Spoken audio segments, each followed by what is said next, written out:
Hello guys, it's Screaming Bookworm, and this video is supposed to serve as a sort of epilogue to our journey to relativity, as one of my original goals with that playlist was to at some point cover the Einstein field equations, that masterful long equation which hiddenly is actually even more scary than it seems originally, as it is basically a set of nonlinear partial differential equations which describe basically the motions of things through a given geometry of space-time and the effect of basically mass energy content on the curvature, you could say, of that space-time. And my goal with this is to hopefully get through all of these topics, which you can see right here, which are in essence the bits of chapter 7 from Covariant Physics, which if you want to read that for yourself, I highly recommend you check out the book and this particular chapter, especially if you're familiar with the content we've covered in all of our videos on our journey to relativity, as a lot of those things are going to come together in order to try and derive that masterful equations, which is the Einstein field equations.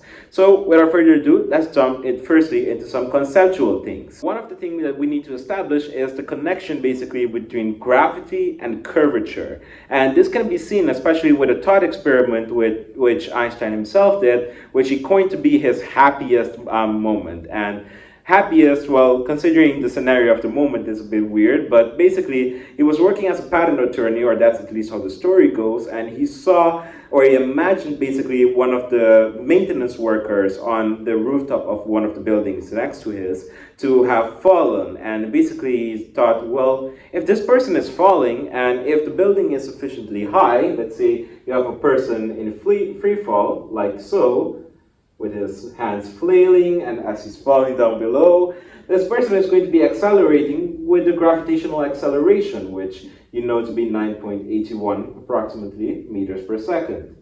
And as this person accelerates downwards, he or she doesn't experience any force pushing him upwards. And this is analogous basically to the person being in free fall. And something that's interesting about this is that if you have no normal force acting on the person, such as you have right now as you're sitting down from your chair, or if you're standing from the floor, well, the person will experience the same thing as someone would experience in zero gravity in space. And if you were to flip this thing to its head and say that you're trapped in a room, whatever that room might be, and if that room is accelerating upwards, let's say if it's a spaceship that has rocket engines that propels you forwards with increasing velocity up till the point where it does so with the gravitational acceleration, then the force that you'd experience in that case, well, it's analogous to the force which you'd experience basically when you're standing on the earth and experiencing the weight basically on the earth due to the gravitational pull of the earth. So put these two things together. This is one separate scenario, and this in and of itself is another separate scenario. It's the same as someone floating in space, not being affected by the stars, planets, or anything around it. And this scenario brings you what is known as the weak equivalence principle. And what this actually tells you is that the two forces acting on this person in the vertical direction would be the weight of the person, which in essence would be W equals mg, which you know from your high school physics. And that would basically be Newtonian basically gravity, which is the big G, so gravitational constant, mass of the earth times your mass divided by the distance between the two center of masses, between your center of mass and that of the earth's. And this G right here, I'm going to call it basically mg, the small m right here, for this particular reason. That is basically because in order to define weight, you do need Newton's universal law of gravity, as this combination right here of r squared g and the mass of the big body is what's going to be your gravitational acceleration at the end of the day on that specific body. So this gets a g, and the normal force that you experience from this right here is basically proportional in magnitude with the magnitude of the force that is pulling you downwards due to Newton's third law. Now, in this case, however, where you have only the rocket propelling you upwards, what you have is basically in this scenario that the net force in the vertical direction is equal to the acceleration of what you're getting from this propulsion basically forward, and put in my rocket for a better illustration, times the mass. And in this case, the mass is what is known as the inertial mass. And in this case, our acceleration happens to be g. But I would leave it as acceleration right now, and I will just write this as a. And the reason why this is called inertial mass is because, well, you can think of mass in the case of Newton's second law as the resistance of an object to become accelerated. For example, if an object has a very small mass, so that means if this number is very low, that means that you need much less of a number to kind of accelerate it, as the mass and the acceleration, as defined in this way, are inversely proportional. So basically, it accelerates much faster with much lower force. However, if this thing is massive, then that means basically that the acceleration of itself is decreased, and it doesn't want to accelerate basically, and you need a lot of force to get it to move. So in other words, if this was laying on the ground, and if I give it a kick with my foot, then it would require less force to get this thing moving than it would to, for example, me trying to kick a bookshelf to move, for example. I would need to put in a lot of force to get that thing to accelerate the same way that this does with much less force. So this is why this is called the inertial mass. And the thing is that we can see from this thought experiment right here that in this case, the normal force which you experience with F equals ma is going to boil down to being F equals mg. However, with the inertial mass in this case in mind. And what this tells you right here is that the weight and mass, the effect of them basically, is the same. So mi times g is the same as mg, which you got from the Newton's gravitational law, times g. If you divide away by these g's, you get that mi is equal to mg. Or in other words, if I set the ratio between the two, I get that mi divided by mg is equal to 1. Now, this is not a trivial thing. Even though the mathematics was very straightforward, experimentally, this ratio could have been anything but 1. For example, if this acceleration right here produced a normal force that is slightly weaker than the gravitational pull which you experience, then this thing might have varied. So it is very important to note that this equivalence principle is mainly an experimentally established thing and not very much something that you can just derive away, as you need to actually measure these two things up to extreme precision.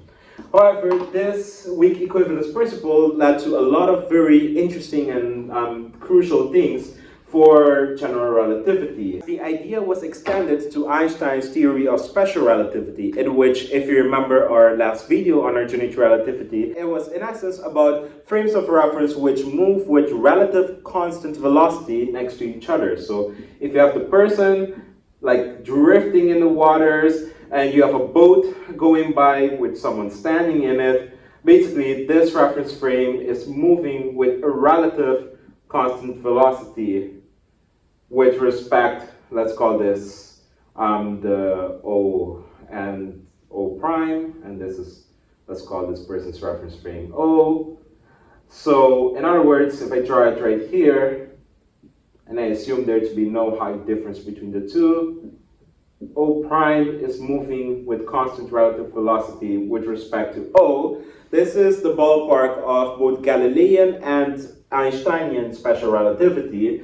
Then you can derive some translations between the two. And in Galilean relativity, the translation mainly entailed the spatial components. Like, for example, if something happened here, then the x prime coordinate of this thing right here, x prime, is not necessarily the same as the x coordinate measured by this person, as it would obey certain transformations rules which look something along these lines. And that is if you ignore, of course, all of the y and z component terms.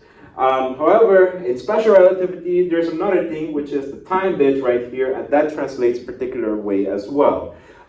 So that according to what is known as the Lorentz transformations. Now this is all fine and dandy, but things start to get a bit interesting and weird when you have non-inertial reference frames. Such as, for example, if you are in a car driving and you make a very sharp turn as you're driving basically. When you make that sharp turn, you experience something that feels like a force that tries to pull you inwards basically, or pull you outwards. In the case of that something that feels like it's pulling you inwards towards the direction of that rotation, that is called the centripetal force, and the other one is what is sometimes referred to as the centrifugal force. But let's look at the centripetal force. You can also think of it as having your ball attached to a rope and you're holding it and swinging it around, giving it this circular motion. That centripetal force is mainly caused by one of the frames of reference not being in an inertial frame anymore. So if I were to hold my rope right here, and if I have a ball that is going in orbital motion, the reference frame of this right here isn't with a constant velocity relative to this one anymore. It is actually in a non-inertial frame of reference. And because it is in a non-inertial frame of reference, it experiences what is known as a fictitious force. In classical mechanics, some of the fictitious force we found were things like the Coriolis force. The Coriolis force is famously used as the explanation for example, the way in which wind currents blow and clouds basically kind of form and move on the Earth itself, especially as the Earth is rotating around its axis. And the other one, the centripetal force, is one which you see all the time as you have circular motion, with the turning of the car, with the movements of planets around, so like you could say a star and things like that. Now the extension of this is that if you look at the equivalence principle which we just saw, we saw that basically there is no difference between kind of the force basically which you get due to the second law of Newton and the weight basically which you get actually from the Newtonian gravitational universal gravitation law.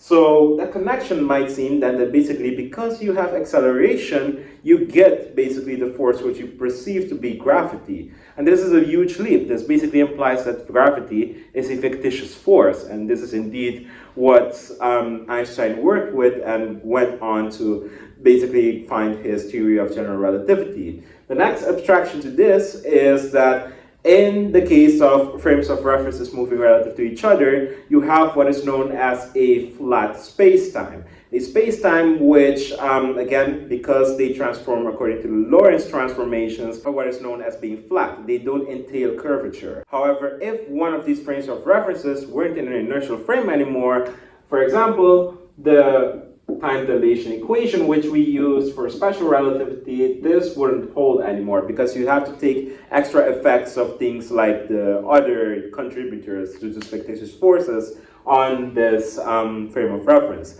So you can't just plug in gamma with the definition of gamma and be done with it that way. And another thought experiment which the book uses, which is very nice to see this, is that if, for example, you have someone standing on the surface of the Earth, and you see or she sees someone falling towards the Earth which has two balls, and this person lets the two balls go, then this person on the Earth actually sees this person accelerating downwards. So he knows that this person is accelerating, and according to him, this person won't be in an inertial frame of reference.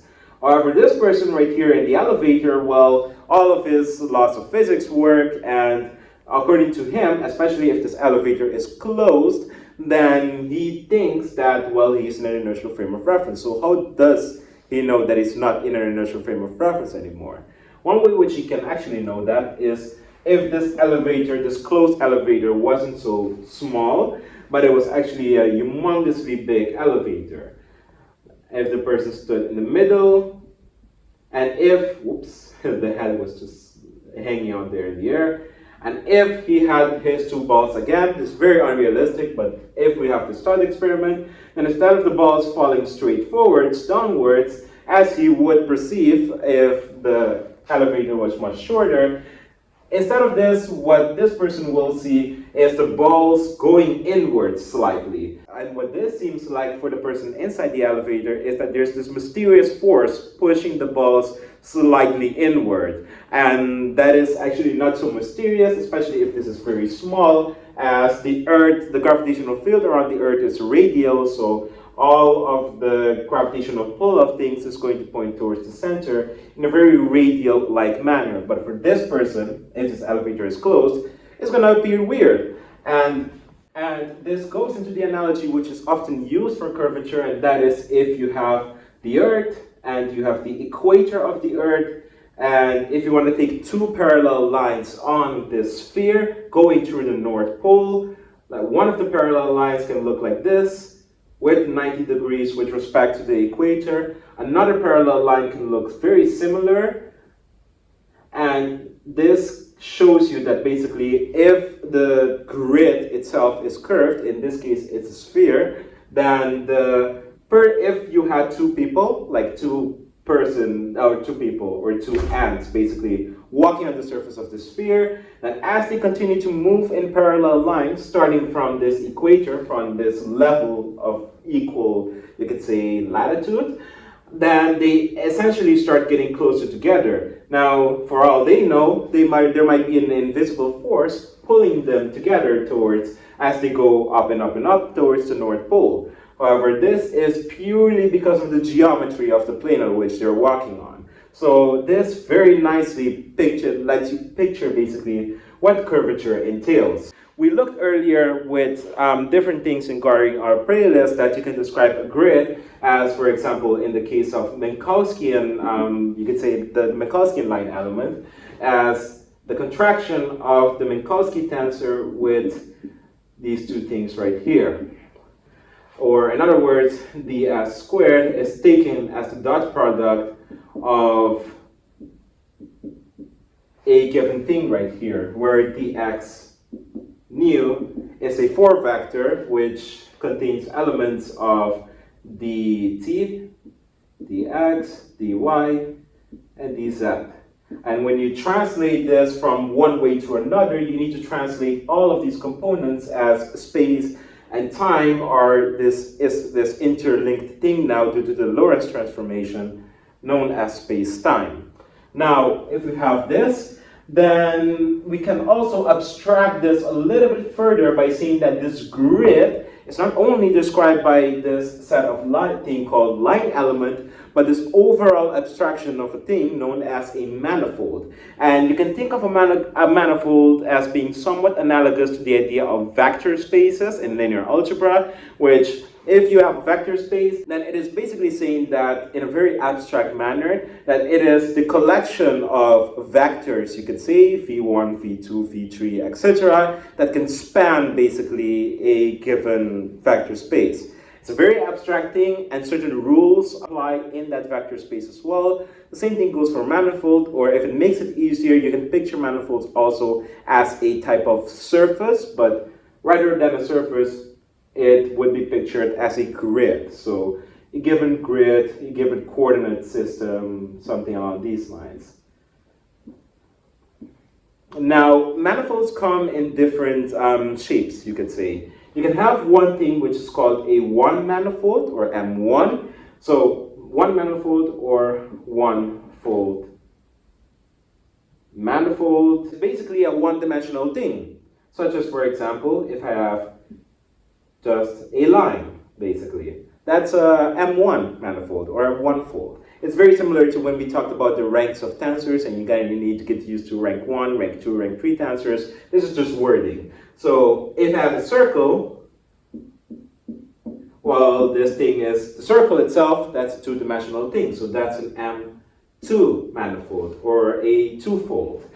But however, if you look at the edge of the circle, well, the edge of the circle itself is basically a line closed in on itself. So that's what makes the edge, basically in this case, a one-fold. And you can kind of describe, at least the book uses this notation, that the manifold basically is described with, or the edge of the manifold is described basically as this partial sign of whatever the manifold is, say n minus n. And what you get is basically that boundary is n minus 1 dimensions, basically. You're not taking any derivatives of anything. This is just a way to illustrate that the dimensions of that manifold, basically, should be careful with my wording, but let's say if we call this the dimension of the manifold, the edge of that manifold is one dimension less than the manifold you're describing. And this has to do basically with the sides of that manifold. If I have instead of you could say a twofold, if I have a threefold, so say a sphere, then this would be a threefold.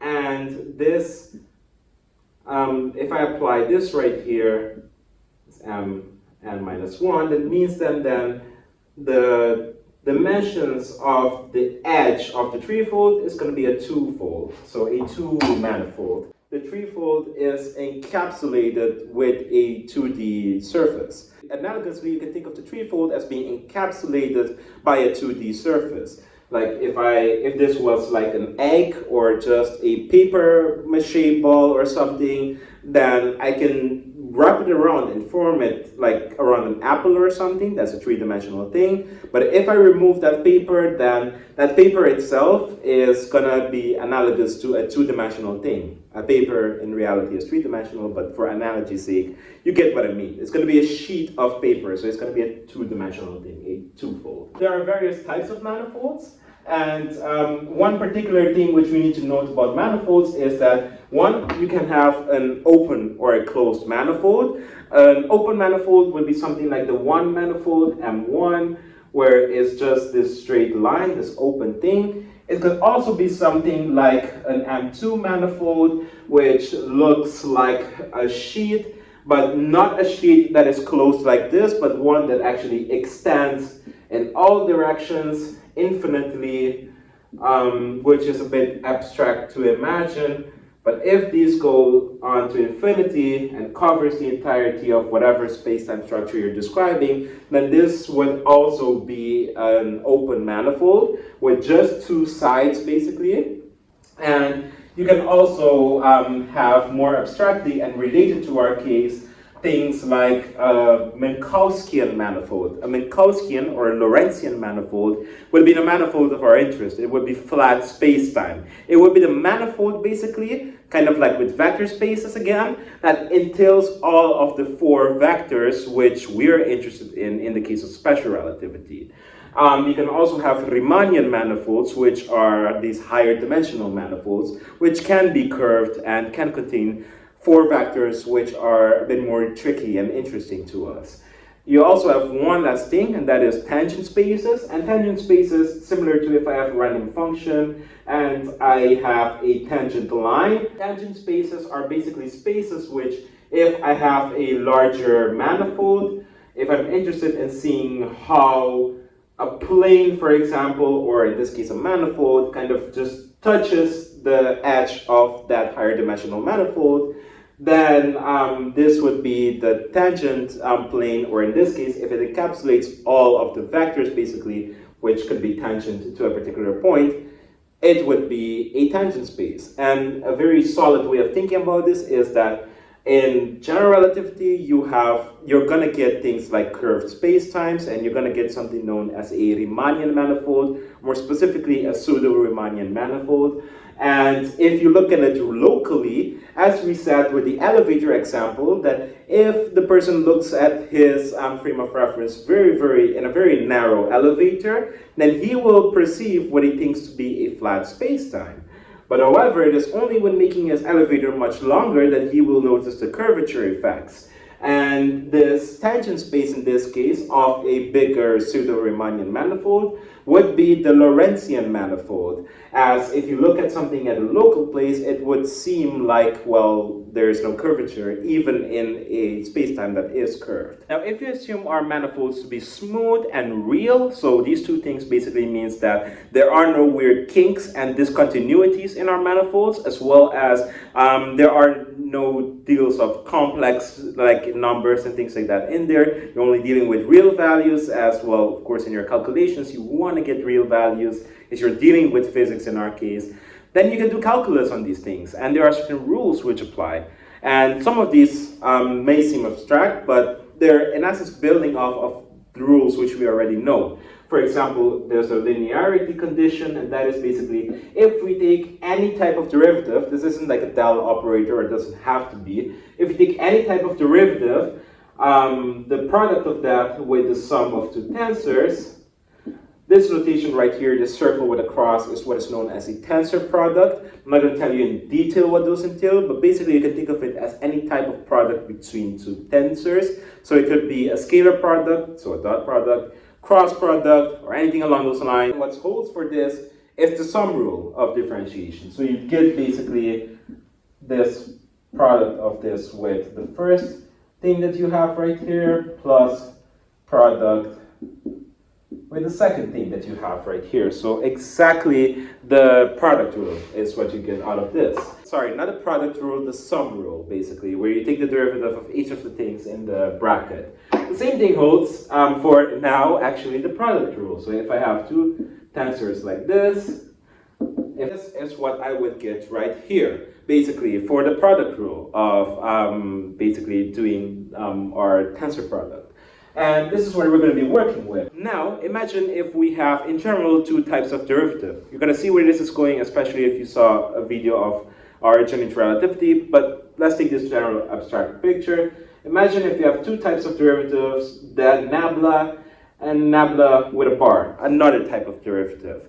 In general, there exists a relationship between these two derivatives, these two different types of derivatives, which looks as the following. If this derivative is taken of a thing, let's say we call it A, and this is mu and this is nu, what you're going to get is the following. Where basically this thing right here, this symbol right here, C nu mu alpha, is what is known as the connection or the Levi-Civita connection.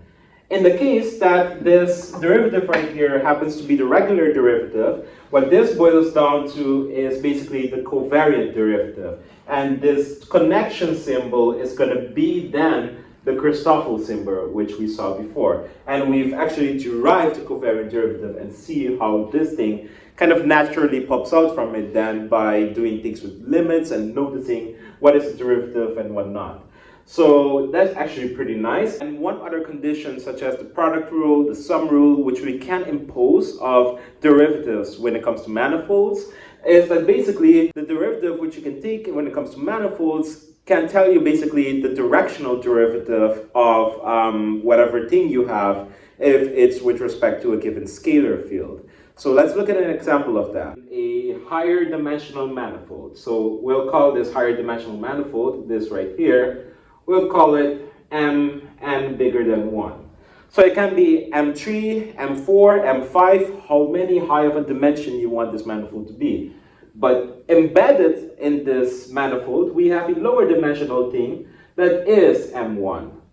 So we're going to call this our m1. Now, unfortunately, my battery died, but thankfully I have a small little whiteboard at home, so we can continue. So let's say we have indeed our m bigger than, or manifold that is an n bigger than 1 fold, you could say, and embedded in it is a 1 fold manifold, so a one-dimensional manifold.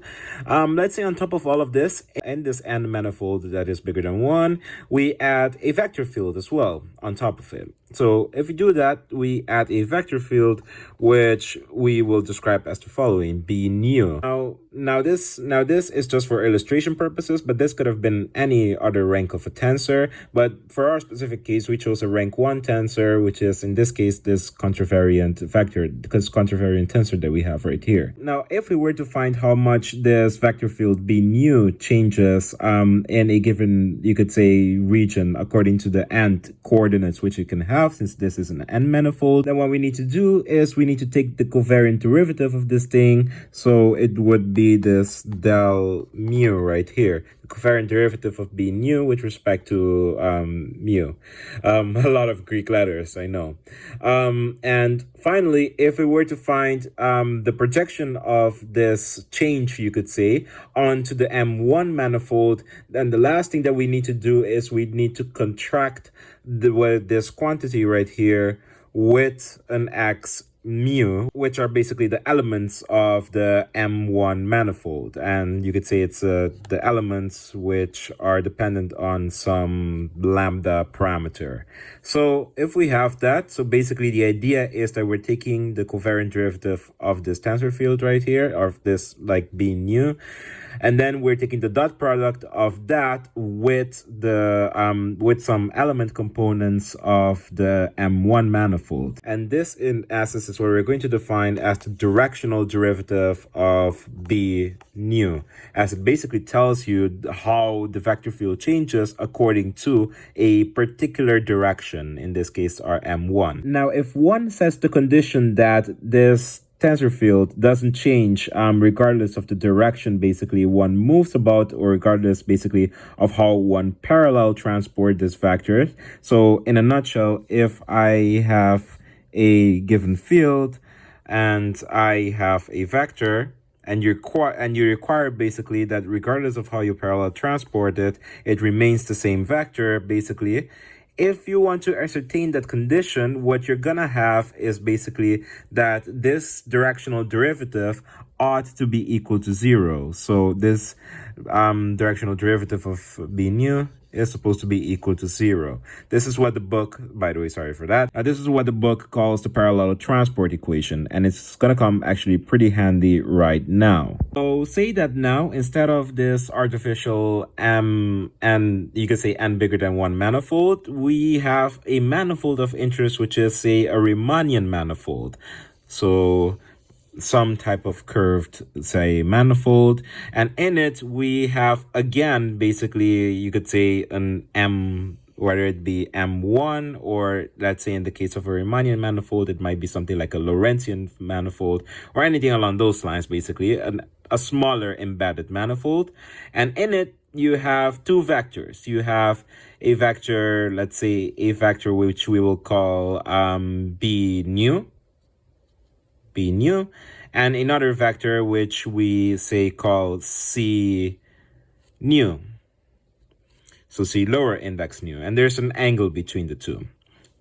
So B nu and C nu in the case of Riemannian manifolds would be 4 vectors, because we're dealing with this relativity context at which one vector, basically say the B nu, the elements of it runs from 0 to 3, in which the first one is the time component, so dt, second one is dx, dy, and dz. Basically, this is how you can imagine the 4 vector to be.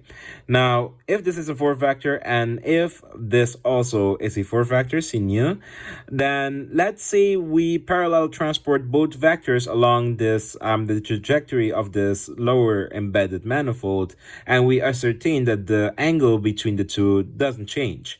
Now, basically what we have right there, the fact that if we parallel transport these two vectors, the angles between them doesn't change. What we have there is the same thing which we had before with the parallel transport equation, that basically the directional derivative of this thing should be equal to 0. But in this case, because we are interested in the angles of these things being the same, then we need to look at the dot product between the two vectors, basically, or rather, let's say more specifically, the contraction of B nu with C nu. So basically the contraction between C nu and B nu looks something like this, where you have B upper index nu, C lower index nu, and because you have the same upper and lower indices, you can assume Einstein summation convection. Now, if we were to write this in a more general form that takes into account the metric tensor and the space-time that is described as relevant, you could say, in relativity context, then we need to take into account that you need to use a metric tensor to change the indices of this thing, like the hybrid Kronecker delta from way back then, or as we know it now, the Kronecker tensor. So you can raise and lower indices using the metric tensor. In this case, it would be a G, let's say, let's call the other index a mu, G mu nu. B basically keeps its upper index, is basically, let's say if we keep the nu upstairs, then basically if the metric tensor basically changes the index of the C, it takes this nu and changes it into a mu, basically. So what we should have is that this metric tensor grabs some sort of upstairs index and transforms it into the nu, which we see right here. So C should have an upper index, which the metric tensor grabbed and transformed into a nu. And this other index, which it should have, happens to be mu.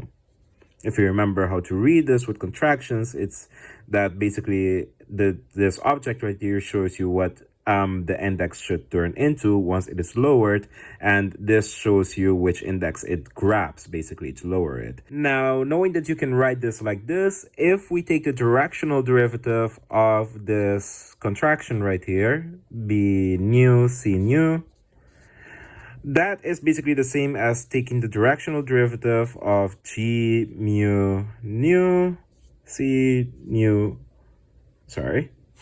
It is the same as taking the directional derivative of g mu nu of this whole expression right here. Recall basically that because we said that we're interested in a scenario at which if you have two vectors with similar angles with respect to each other being parallel transported, if the angles are kept the same, then basically that means that the directional derivative ought to be equal to 0. So what this is saying is basically that this dg mu nu be nu c mu, all of this should be equal to 0 eventually. Now let's expand this thing itself. Now one last key of the puzzle is that we know that basically writing the let's say a random tensor a mu, we said that this is the same as having, you could say, a random arbitrary manifold, embedded manifold element contracted with that del element from the covariant derivative. And then all of this, well, the covariant derivative acting on that vector field element or the tensor field element. We can take note that this d is shorthandedly written for this and use that for the directional derivative which we just had. So the directional derivative, again, of this thing, we can say that that is equal to having x alpha, again, an element from that embedded manifold contracted with del alpha, in this case of this very lengthy expression. This is kind of the caveat and unfortunate case where, like, even though it's really nice and fun to write on this like at-home whiteboard, it is, yeah, I don't have a lot of space unfortunately, but that should be okay. So again, we know that all of this should be equal to 0. We know that all of this should be equal to 0. One thing that we also know is this right here is going to obey the Leibniz or the product rule, basically. So knowing that, we know that basically the covariant derivative is also going to obey the product rule. And we can expand basically what we have right here a little bit further. So let's say if we use the product rule typically, then you take the derivative basically of each of these components multiplied by them just regularly. So it's the same as taking the derivative of any arbitrary random function, say d dx, where you have to take the derivative of each of these things inside multiplied by the ordinary thing of that thing. So if we have that with a slightly more scary looking expression, what we will have is the following. So a lengthy writing session later, this is what you'd get, and this is again just applying the product rule basically. So you're taking the derivative of, in this case, firstly the g mu nu, that's that which you have right here, so this line, and multiplied by just these things right here, b nu c mu, and then you do the same, but now with the derivative bit acting on the b nu, so that's what you have right here, and then multiplied by everything else, so g mu nu and c mu, that's what you have right there. And then again, you apply this, but now this derivative thing is going to happen to that last bit right there. So that's what you have right here. And then again, multiply by or contract it with everything else. In this case, g mu nu and b nu. And all of this is equal to 0. As remember again that this is the directional derivative, and we put some conditions and constraints on it. Okay, so that's nice. Now we can use all of these metric tensors basically to kind of change indices around, and this is pretty interesting. It's actually very nice because what we have right here is actually when you after you contracted things with the metric tensor, what you're left with is, in a sense of the way, basically the directional derivatives of two vector components or two tensor components. So this right here and this right here as your remaining two terms, which came out of doing the product rule. And that third bit, which it has basically that metric tensor thing in it. Now, we know from the earlier thing with the parallel transport equation, so this was what we have right here, that if you're parallel transporting vectors and they're not changing basically along your interested projection, then that directional derivative must be equal to 0 if that thing isn't changing. And that's exactly what we're going to use. So we know then that for this and this, since both of them aren't changing, their angles with respect to each other aren't changing, so the thing itself isn't changing, this is gonna go to 0, and so is this gonna go to 0. That is really awesome, as it leaves you with only the directional derivative of the metric tensor bit right there. And since we know that b nu is a tensor, you could say, that we started with, or a vector that we started with, c mu also, and they have angles with respect to each other, having this only term being left as equal to 0, it means something must be equal to 0. Now, it can't be this or this because of what I've just stated, like those need to exist. They need to be non-zero things. And x alpha is also something it can't be, because that is basically the parameter which you're using to project your covariant derivative of the vector field or the tensor field onto, in order to kind of get an idea of that directional derivative. So the only thing which in this case can be 0 is the covariant derivative of the metric tensor itself. So basically what we've just proven right now is that the directional derivative of the metric tensor must be equal to 0. And this is a pretty powerful thing. This is basically the metric compatibility, which we used in one of our earlier Journey to Relativity videos in order to basically derive the expressions for the Christoffel symbols, the one with the three G's in it. So we've actually derived it by using some of the lingo of manifolds, and as well as just doing a lot of directional derivative taking and such. So this is pretty nice. So let's see where we can go on from here. So we looked at manifolds, we looked a little bit at what connections are, and also the idea of directional derivatives. Now let's jump into the topic of curvature. So there are various mathematicians which worked on this, particularly Gauss, Ricci, Levi-Civita, and Riemann. The name Ricci is also one that we're going to hear quite frequently. Gauss is kind of like a meme at this point, like with Euler. Like if you are coming up with a new theorem and you want to check and see if a mathematician has done it, check and see whether Gauss or Euler has done it, because those two were too prolific for their own sake. But anyways, so Riemann's idea of checking for curvature was one that is particularly used for introducing the idea of curvature, and I also quite like it. So we're going to start with that. So imagine you have an Mn manifold or an n-fold. This could be imagined to be a sphere, as they do in the book, but for keeping it general, I'm just going to call it Mn. And you have a north pole on your Mn manifold, and this is where you start. This is where you have a vector pointing in a given direction. And let's call this vector b sigma. Technically, if you want to be really exact about this vector b sigma actually lives in the tangent space of Mn, because you can imagine the tail of the vector just grazing over a particular point on this Mn manifold. But that's if you want to be very technically rigorous, but we don't have to do that. But it's a nice way to imagine it if you prefer to do so. So what we're going to do is we're going to do a lot of parallel transporting of this vector and see whether or not this vector is going to change. And in this particular case, spoiler alert, it is going to change, because this manifold, as you can see by the drawing alone, is basically curved. So if we parallel transport it, we just basically move this along the geodesic of this manifold.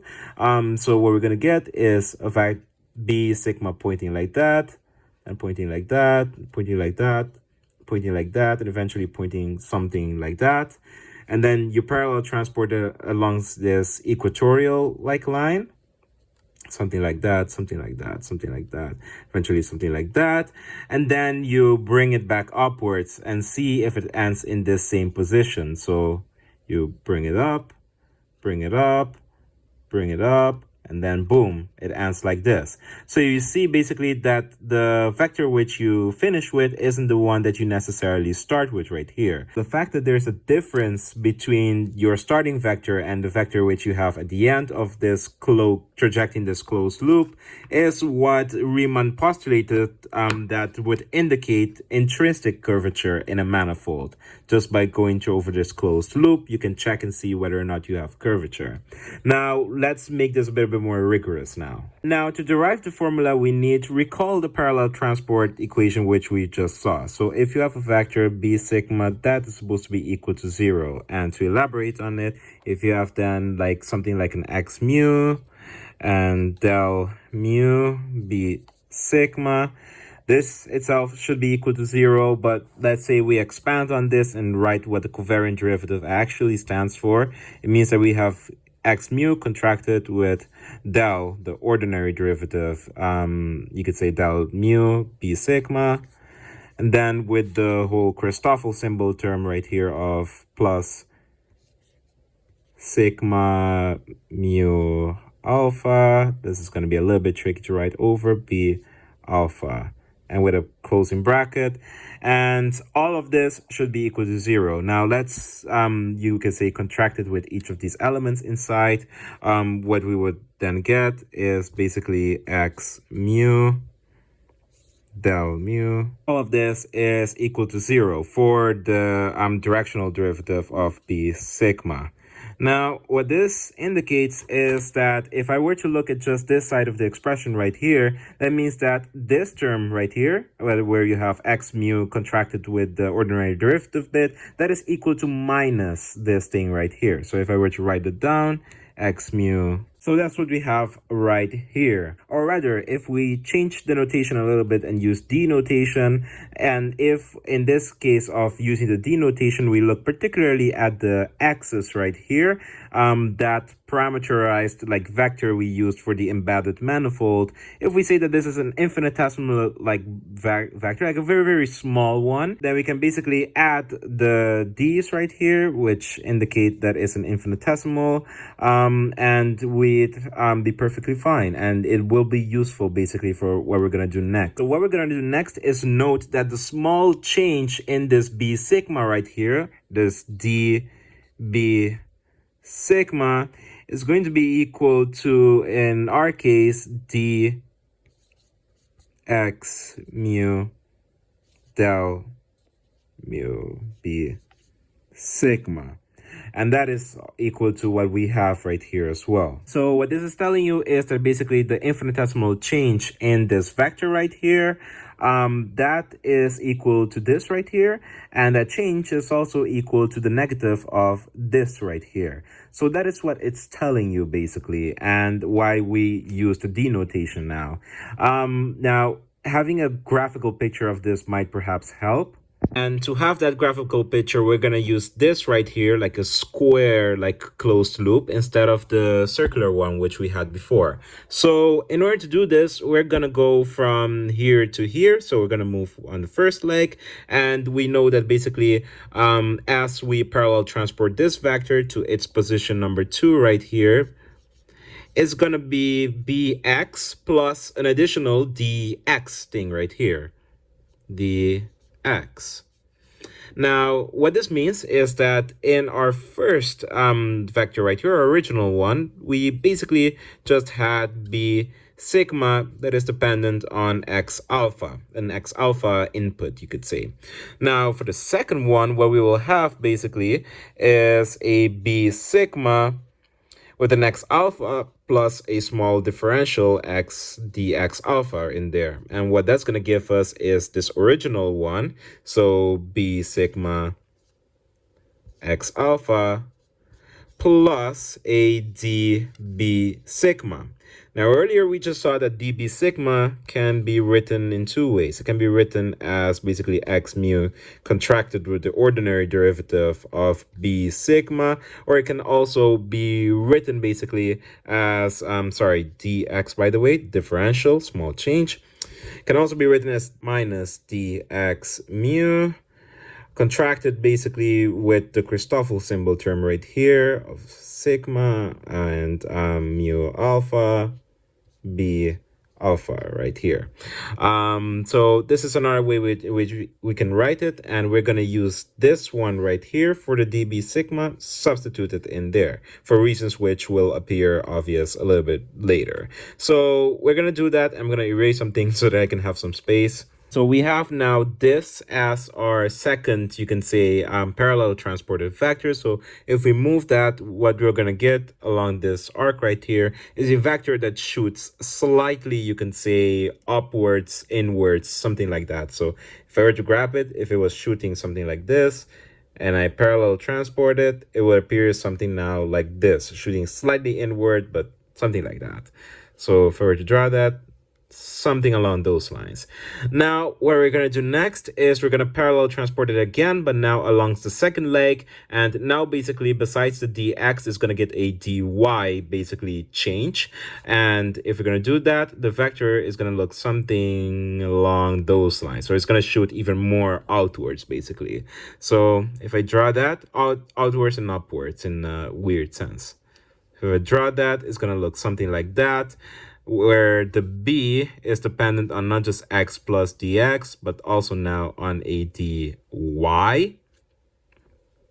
So that is the new thing. We're going to call that number 3. And that new expression now for number 3 is going to be a b sigma dependent on x. It's basically the same as number 2, but now with an extra dy alpha component. So dx alpha plus dy alpha component. And how this is going to look is practically almost the same as we had before. So it's going to be this number 2 right here. So b sigma x alpha plus dx alpha. And now plus a db sigma, but instead of having our dB sigma input as we had earlier, in this case dB sigma only had an x alpha input. This time dB sigma is going to have an x alpha plus basically dx alpha input. So for the third bit right here, we need to basically look at the parallel transport that happened from spot 2 to spot 3. So basically the new coordinates which this vector b is dependent on is x plus d plus a dy. And that basically tells us a couple of things. It tells us that, well, we need to, for this new component, keep the second one in there and add to it a small new change to dB sigma. The small new change that is dependent mainly on x alpha plus dx alpha. The reason for that being that the place where it originally came from was a spot which was dependent on x plus dx, not one that was solely dependent on x as we had originally. So we have to do dB sigma for this input right here. This was rather tricky, but it is rather, after struggling with it a little bit, you can kind of get the logic behind it. And that is that basically if you have this thing right here, and if you take into account that this small change is happening for dy alpha and not a dx alpha, then if I were to apply this regular equation, then this dx mu would be a dy mu if I were taking into account that I'm looking at various inputs for dy alpha. And that's one thing. And for the Christoffel term bit, instead of having one Christoffel symbol, you'd have two Christoffel symbols, as you have x alpha and dx alpha. So you have one Christoffel symbol right there and a small d differential of the Christoffel symbol right there. And by the way, the reason I don't have mu alpha right now as my lower indices for the Christoffel symbols, or rather, the reason why I changed my alpha to a rho is simply because the rhos are dummy indices, and I basically just wanted to not confuse it with some of the earlier ones used before, and it's what the book uses as well. So it kind of makes sense in the sense that these are dummy indices, and you can just change them and make them whatever you want. So with that in mind, this dB sigma, it can be written as minus dy with a different index. The book uses kappa, so will I. Christoffel symbol term in this case with sigma as the upper index, and the lower indices are epsilon and kappa, as kappa needs to be contracted with this right here, and the epsilon basically indicates that our b right here is going to be in epsilon. So there you go. This is basically your dB sigma for these two inputs right here. And now that we have all of this, we can actually put it into that third, in the expression for the third vector we have right there. So 3, basically, I'm gonna write it and then talk about it. So writing in everything for this third, you could say vector, which we got after the second, or sorry, the third parallel transport. With this being the term from 2 and this being the term from that extra d sigma of this right here, which we had. That gives us this expression right here, which is very lengthy, but now we have pretty much everything we need to get to the equation that we want. Now, this is the last basically parallel transport that we have to do like this, because basically when we go back here, basically the b is going to be dependent then on x plus dx plus dy minus dx, since you're going in the minus dx direction. So it's going to boil down to b being dependent on x plus dy. And if we do that, you'd get something that is very similar to this. And then you go back eventually to just being dependent on bx, as now you go in the minus dy direction.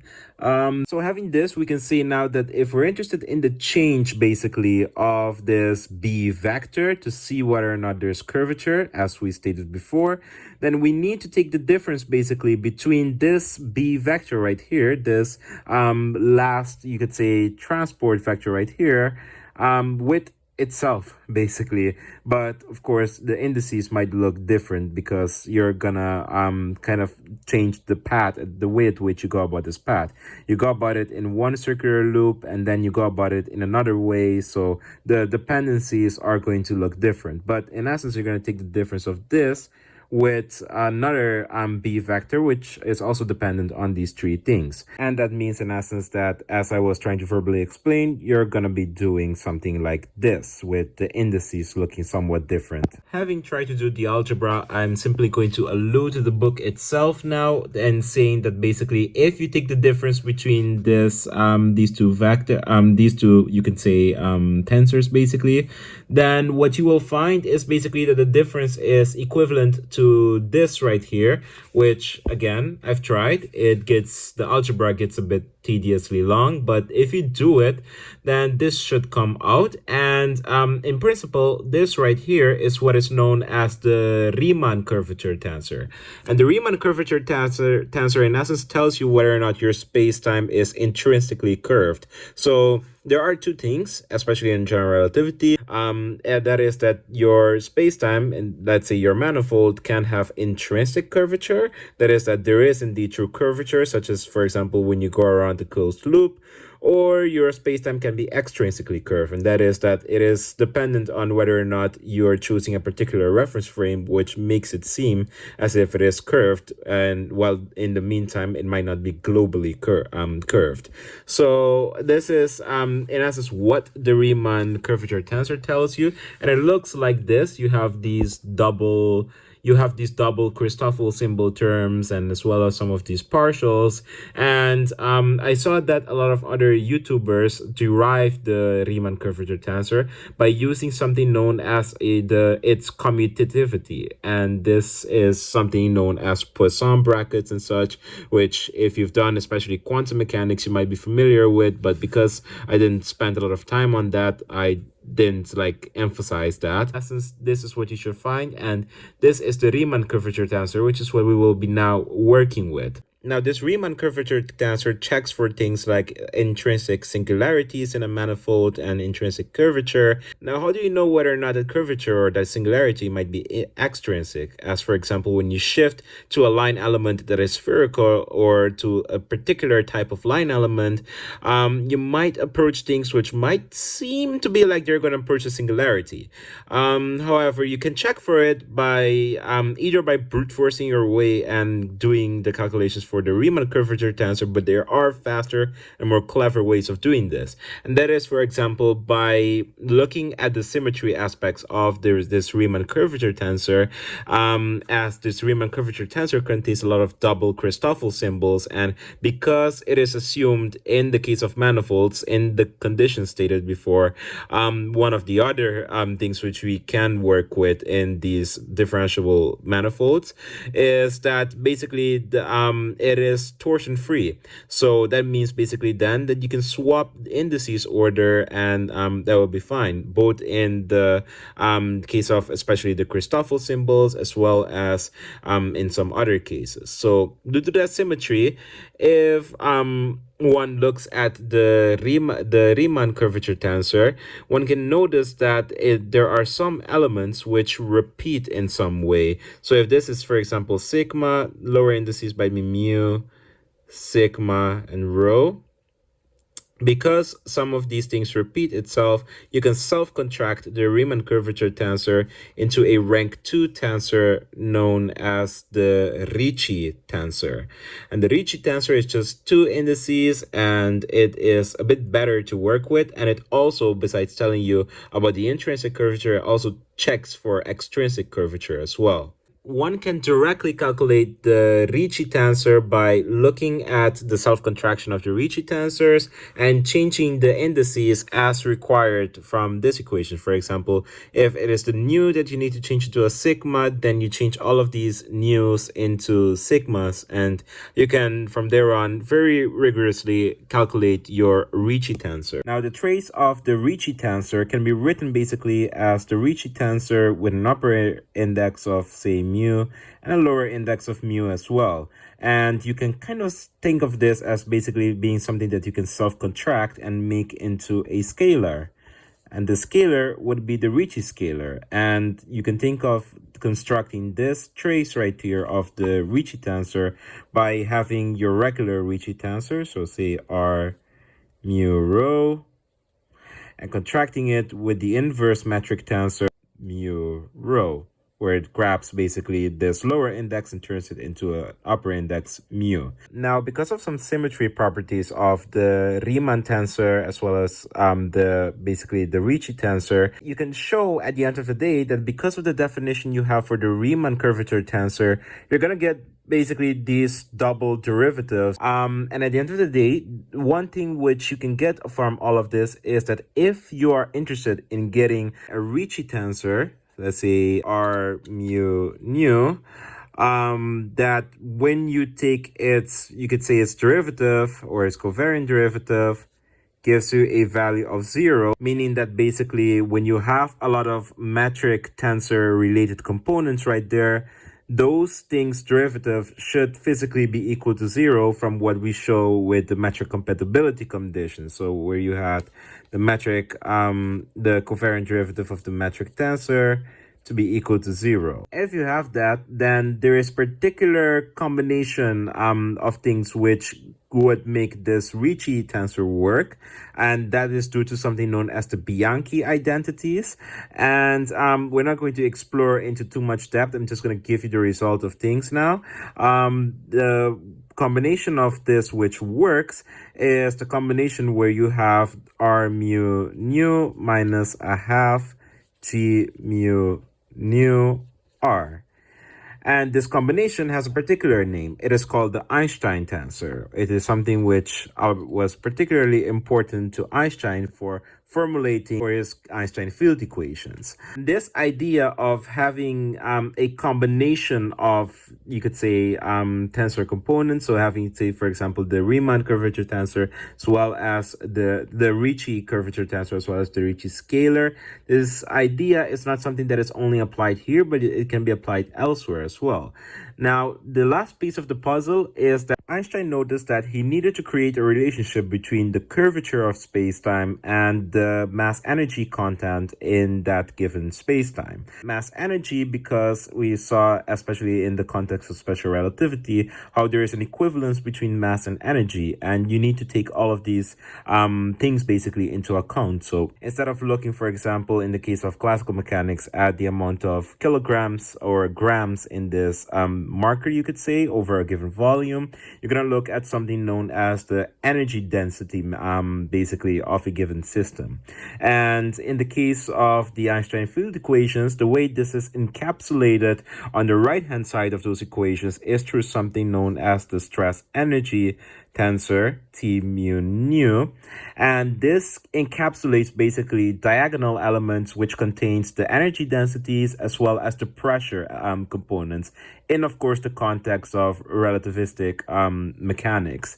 Now, there are certain assumptions that can be made about this, about the stress energy tensor, such as assuming that the thing you're describing is dust. So the conditions for dust on a very, very, very macroscopic scale is very simple. Or you can assume things like a perfect fluid as well, which is particularly the case in, for example, cosmology, where the cosmological principle holds, where basically in cosmology, on sufficiently large enough scales, I think about big higher than 100 megaparsecs or something like that, you have the whole thing kicking into place where the universe is described to be homogeneous and isotropic. Homogeneous being that there's the same amount of matter everywhere and there's no extra density, you could say, perturbations in your matter distribution. And also it is isotropic, meaning it looks the same in all directions. In that case, you have a perfect fluid which can perfectly model this in the stress energy tensor. You can have other things as well, such as radiation and things like that, and you can also have basically nothing, in which this whole thing is equal to zero. Now, this whole thing needs to abide by the same rule as we had right here, and that is that basically the covariant derivative of the thing should be equal to zero. In this particular case, it is because of energy conservation reasons. If you have a given system that seems to be isolated, then or if you're looking at a particular clump of system, then the total energy in that system should be conserved. It should be the same regardless of how you're changing your frame of reference. So for that reason, this condition should be imposed on the stress energy tensor. And very importantly, this one should be met even before the one of the Ricci tensor. This is why Einstein noticed that he made a little bit of mathematical, you can say, mistake, or just he missed some subtlety when he assumed that the Einstein field equations must be R mu nu is equal to kappa, a constant, times T mu nu. It was missing something. The kappa was fine, but it was missing basically the fact that this should be equal to zero, and the only way that this could be equal to zero is with this particular combination of the Ricci tensor and the Ricci scalar. And for that, he needed to use his Einstein tensor basically in order to kind of get this thing to work. So basically, this should say basically that the covariant derivative, especially of the Einstein tensor, is equal to zero. And for that, you get what looks pretty much almost like the full-blown Einstein field equations. Basically, G mu nu, the Einstein tensor, is equal to kappa T mu nu. So something relating the curvature of space-time with basically the energy, mass energy content in the universe. And this particular thing is expressed as a combination of the Ricci tensor minus a half G mu nu, the Ricci scalar, times kappa T mu nu.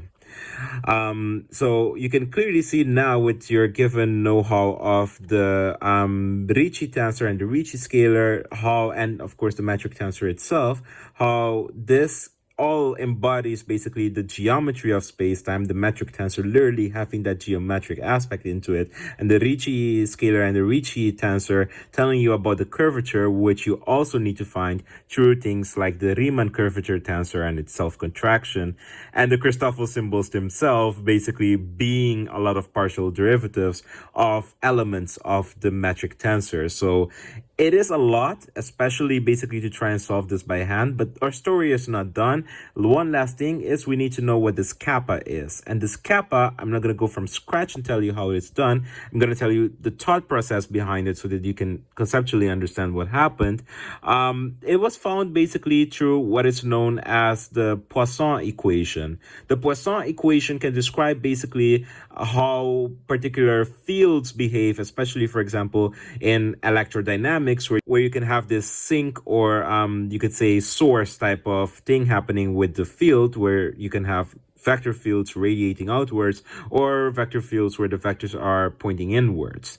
You can have the same thing for gravitational fields, and the way you can describe, one way in which you can describe this is by having the Laplacian, so taking basically the second partial derivative with respect to all of your components of what is known as the gravitational potential, and all of this should be equal to 4 pi g multiplied by rho, the density, classical density, you could say, of whatever it is you have. Now, the idea to get this kappa would be to solve the Einstein field equations, and whatever you get, because the Einstein field equations basically give you partial differential equations, which are of second order and some nonlinear stuff in there. You want to solve it and basically find something that kind of looks like this Poisson equation. When this is done, what was found is basically that the Poisson equation, starting from the Einstein field equations and assuming things like there being dust for the stress energy tensor, you get basically that the Poisson equation boils down to a half kappa rho basically times c to the 4, basically the speed of light to the power of 4. Now, to get kappa, you multiply both sides by 2. It's a matter of algebra. Also connecting the dots that basically this Poisson equation should, at the end of the day, look exactly like that which Newton's gravitational law gives you when getting the Poisson equations. Is at the end of the day, general relativity is also supposed to be able to describe Newtonian gravity. So you know that this is equal to this. So I can write it immediately as 4 pi g rho is equal to half kappa rho c to the 4.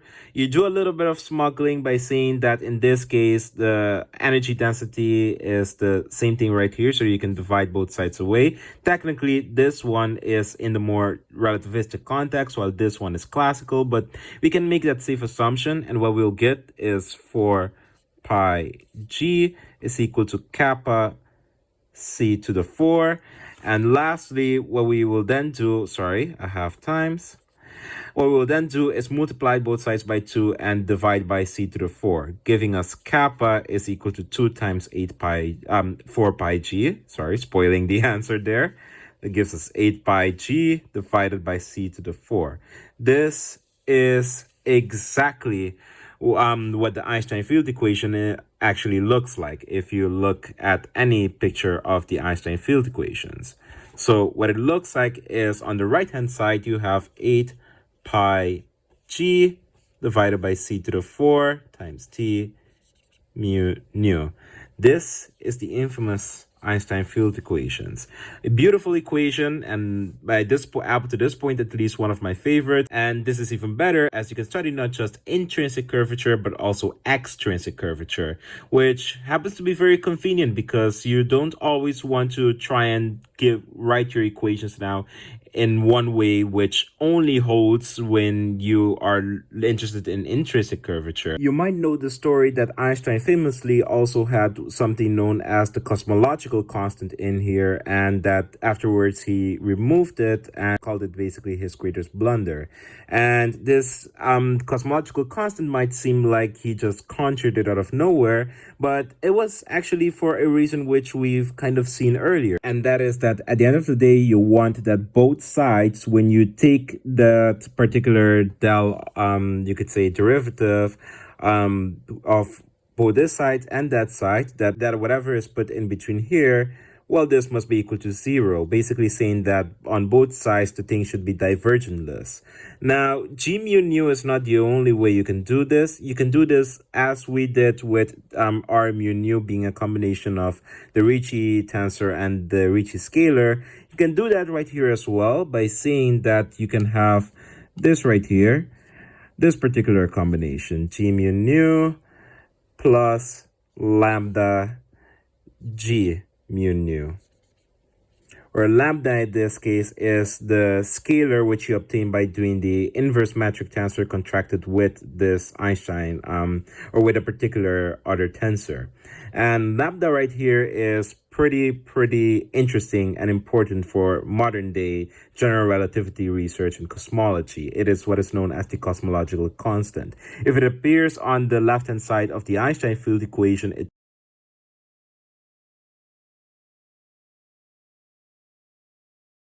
if the cosmological constant appears on the right-hand side of the equation, which it can, you can see it both in the algebraic sense where this is G mu nu and you have it plus something. If I move it to the other side, that's still perfectly fine. Or you can also see it in the sense that the same trick of this needing to be divergentless can be applied to the stress energy tensor. And one very interesting and bizarre thing of having the cosmological constant on the right-hand side is that in certain cases, it predicts basically that you will have a matter that exerts negative pressure. And this is rather very odd, and it is a rather interesting thing that basically predicts dark energy in the case of cosmology, this mysterious thing that is predicted to cause the accelerating expansion of the universe as we know it on large scales. Now, this was a lot of information, I can imagine, and basically to close things off, vacuum solutions to the Einstein field equations are basically when this thing is equal to 0, and you can solve it in various ways. For example, one of the solutions known of the Einstein field equation is expressed in the following line element. This line element expresses basically components of a metric tensor, which pops out as a solution as one of the vacuum solutions to the Einstein field equations. And it is basically a solution to the Einstein field equations when assuming spherical symmetry, when assuming particular coordinate systems in which spherical symmetry is of great relevance. And this line element is very historically well known, as it turns out to be the only solutions to the Einstein field equations that you can have when assuming spherical symmetry. Now, what I've just stated there even has a fancy name. It's known as the Birkhoff theorem. But regardless of that, what makes this line element and the solutions to the Einstein field equation particularly interesting is that it can also describe one of the most interesting objects out there in the universe, black holes. But more specifically, I can describe the static case of black holes.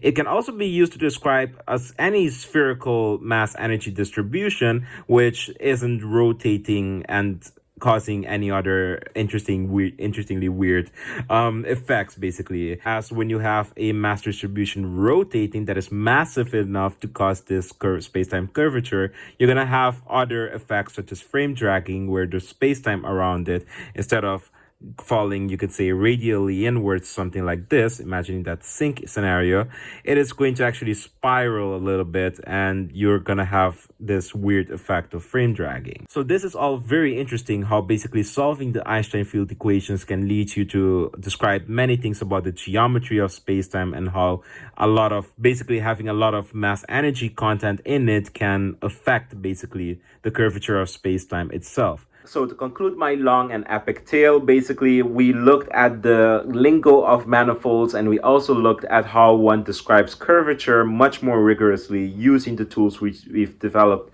all throughout our journey to relativity. And then we finally, piece by piece, went through, well, for the curvature, we went through the idea behind the derivation of the Riemann curvature tensor, which at the end of the day can give you, through some self-contractions, the Ricci tensor. And this is a crucial piece of having the Einstein tensors, lots of tensors, but it's okay. And then we basically found the Einstein field equations from there on. Of course, skipping a lot of steps, because a lot of those steps in it of themselves are very calculationally heavy. Now, seeing all of that which we've went through, and the author of the Covariant Physics book was very gentle in introducing a lot of the concepts, and it can be much more tedious to work with.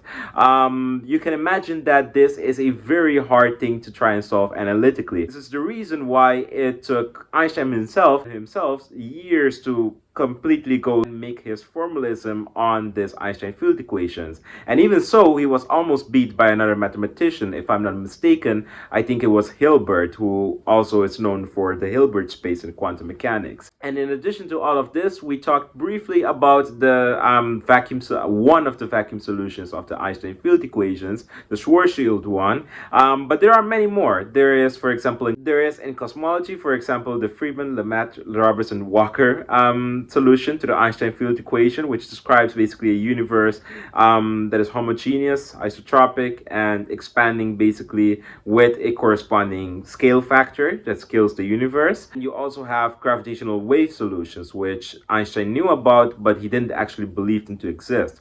Gravitational waves themselves are actually also pretty damn cool. You can do a lot of interesting things with them regarding using some gauge freedom to change parameters and find solutions, wave solutions, to the Einstein field equations that basically describes these perturbations in space-time itself. Very analogous to how you can find perturbations in the electromagnetic field due to, well, Maxwell's equations. So this was a big video, and I think the combination of my basically making videos on especially GR related things, I don't know if I'm going to be doing anything with it for the foreseen future in terms of videos at least.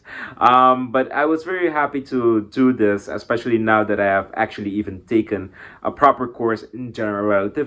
It made going through some of the very tedious tensor notations a bit quicker and more intuitive for me as well, which kind of, I think, helps you guys as well, as I could present the material with a little bit of confidence and not too much stumbling. It did get rough when trying to derive the Ricci or the Riemann curvature tensor, but that's why at some point I decided to just hand the punchlines and kind of deliver the messages. I think that's the most important bit of this whole playlist. And if you followed the playlist, well, you're probably very comfortable with moving around indices and the idea, at least, of tensors.